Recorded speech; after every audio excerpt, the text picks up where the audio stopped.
পৃথিবীতে শর্টকাট বলে কিছু নেই। স্থায়ীভাবে বড় কিছু অর্জন করতে হলে আপনাকে অবশ্যই লং প্রসেসে আগাতে হবে। এই প্রজন্মের তাওহিদ হৃদয় থেকে অমিত হাসান, যারা কিনা মুশফিকুর রহিমকে দেখে নিজেদের আইডল মেনে ক্রিকেট খেলে, তাদের ধারাবাহিকতায় আমাদের পরবর্তী প্রজন্ম মুশফিকুর রহিমকে নির্দ্বিধায় নিজেদের আইডল মেনে নিবে। গতকাল আমি বলেছিলাম বাংলাদেশ যদি আজকে অন্তত 2 সেশন ভালো ব্যাটিং করতে পারে তাহলেই তারা এই টেস্টে ভালো অবস্থানে থাকবে। তবে তারা আমাকে ভুল প্রমাণ করে অল উইকেট হারিয়ে 437 রানের লিড নিয়েছে এবং পাকিস্তানের হাতে আগামী 2 দিন সময়। তারা কি 437 রান চেস করতে পারবে? যদিও দ্বিতীয় ইনিংসে লম্বা সময় ধরে তাদের রেপুটেশন খুবই খারাপ। আজকে দিনের শুরুটা বাংলাদেশ খুব ভালো করতে পারেনি, কারণ দিনের শুরুতেই নাজমুল হোসেন শান্ত আউট হয়েছেন। তবে এই মুহূর্তে বাংলাদেশের টেস্ট ক্রিকেটের দুটি স্তম্ভ লিটন কুমার দাস এবং মুশফিকুর রহিম 17 রানের পার্টনারশিপ করে, যেটা কিনা বাংলাদেশকে 437 রানের লিড নিতে অনেক বেশি সাহায্য করেছে।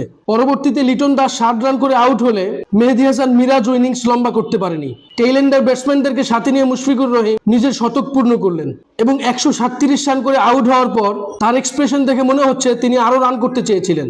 সব মিলিয়ে বাংলাদেশ তৃতীয় দিনটা প্রত্যেকটি সেশনেই জয়লাভ করেছে। আর পাকিস্তানের কথা কি বলবো, খুররাম শেহজাদ ব্যতীত তাদের কোনো বলারই উইকেট টেকিং বল করতে পারছে না। বাবার আজম, সাজিদ খানরা একের পর এক সুযোগ মিস করেছেন, যার মাসুল অবশ্যই পাকিস্তানকে দিতে হয়েছে। তবে বাংলাদেশের বোলিং লাইন আপ এই মুহূর্তে যতটা আক্রমণাত্মক এবং কোয়ালিটিফুল, বাংলাদেশের সামনে পাকিস্তান যদি 437 রান চেস করতে চায় তাহলে অসাধারণ কিছু করতে হবে। এ নিয়ে আপনাদের কোনো মতামত থাকলে অবশ্যই আমার সাথে শেয়ার করবেন।